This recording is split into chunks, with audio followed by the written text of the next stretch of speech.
Hey guys, I'm dealing with an iPhone, so I can't flip my camera around.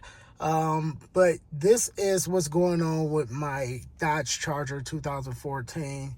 If anybody knows what's going on, can you please let me know? Like, I put my foot on the brake pedal, right? And I hit the spark button, but nothing won't happen. It just goes into here.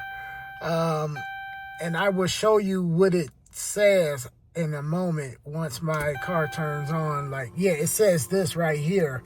And every time that thing pops up, that system blind spot, whatever it's called, it won't start my car. So my bad. But yeah, I keep pressing it. It just will not turn on.